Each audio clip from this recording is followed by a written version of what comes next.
Hey, what's up? It's Karaguna26. I hope you're all doing good and welcome back to the channel.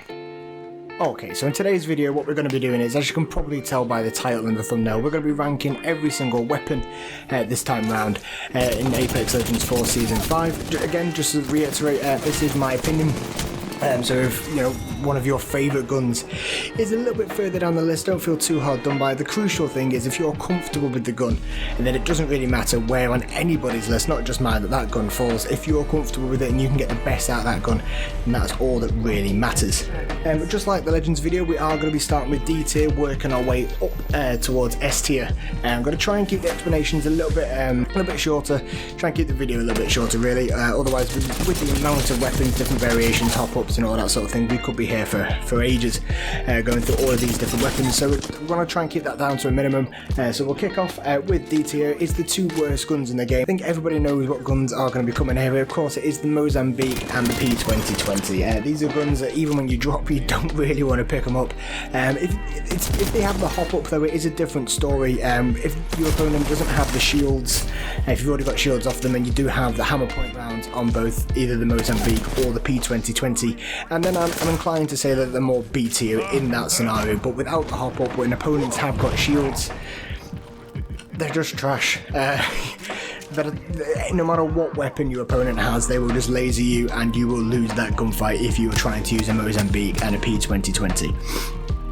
Moving up on to C tier then, we have only got the RE45. Now it is a good weapon, and the reason why I put it into C tier though is when comparing it to other weapons that are in just the tier above in B tier, it doesn't really compete. The gold variation is a little bit better, it is very fun to use, but in terms of what is the best weapon in the game, it isn't really one of those. You look at its light counterparts such as the Alternator or the R99, it doesn't really compete with those, so that's why it's down by itself in C tier. Moving on up then one more to B tier. This is where things start getting a little bit more interesting. There's a lot more guns in this tier for me. So in this one we have got the EVA 8, the Triple Take, the Longbow, the L-Star, Charge Rifle, Sentinel and G7 Scout. Again, all of these weapons are extremely viable. I suppose if you had the hop-ups on the Triple Take and the Longbow, I'd say they're A tier, but without the hop-ups I'd put them down into B, just because of the bullet spread on the Triple Take at range can make it incredibly hard to hit damage with, and of course you want the headshot multiplier when it comes to the Longbow and get that massive damage increase up as well. Other than that, the Scout, for example, I think the Scout is better without double tap, but I know a lot of people prefer it with. But with a lot of guns, if your aim's not right with it, then especially with a single shot, then you're not really going to achieve too much with it. Which is like why I reiterated at the start, if you're very comfortable with the gun and you know exactly how to get the best out of it, then use it. Just because I've said it's C tier, D tier, A tier, doesn't mean you have to pick it up. I'm just saying statistically wise and probably the feel of the gun and recoil patterns and all that sort of thing, we'll put it into where it is, and DPS and all that. So we'll move on up to A tier then. For me is the Hemlock, the Alternator and the Spitfire.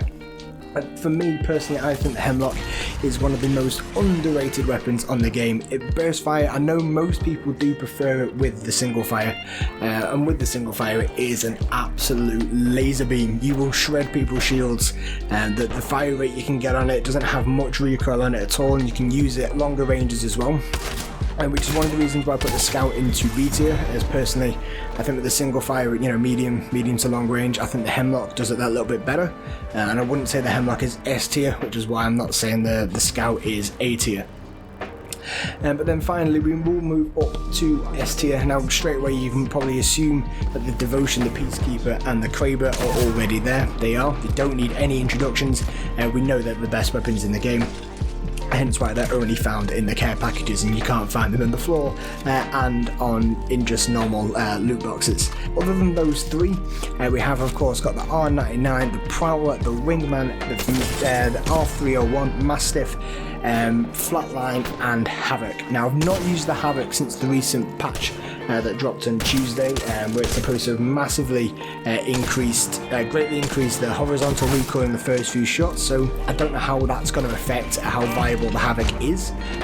But recently I've just been playing the new mode, Armed and Dangerous, so no Havoc's dropping that. So I've not actually used it. But the reason why it's up there is, it's a laser beam.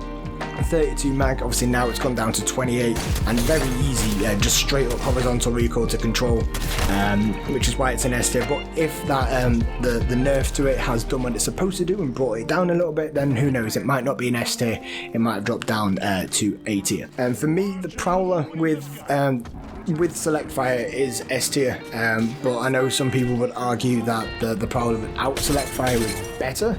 If you can use it really well without the Select Fire, then yeah, it's S tier for you as well. Other than that, I think it's very obvious that the R99 and the Wingman should be up there. They've been the kings of the game from pretty much day one. R99 is just an absolute laser beam and will delete anyone. If you can control that recoil, you can get every single shot and your mag off, then bang, you are gone. For me, the reason why the Flatline's up there is simply just a quality of life thing, really. Flatline, it is what it is. You don't need any attachments to make it good. Granted, you could probably, do the extended mag, but you don't really need it to down people. It just makes it a little bit easier, so you're not reloading after every single time you do down an enemy. But you don't need, barrel stabilizers, you don't need hop-ups, you don't really need to worry too much about sights. And then the SMGs, you want to get that digital threat, especially if you're trying to compete, in a fight with Bangalores and Caustics and stuff like that. But with the Flatline, you don't really need it. You don't need stabilizers. All you need to find a stock, extended mag if you want it, you're good to go. And then for me, the Mastiff, it's come out of the care packages into the standard loot rotation, and for me it is the best shotgun that is out of that.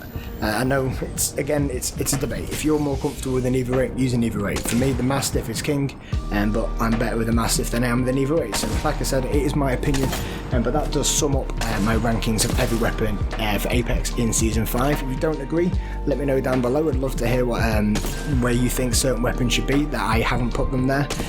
But other than that, that's the end of the video. So that just brings us to the end of the video. If you have enjoyed it, please feel free to like and subscribe. Also, I have recently started streaming on Twitch. My channel is linked down below. Feel free to come over and check it out. But other than that, that's it from me.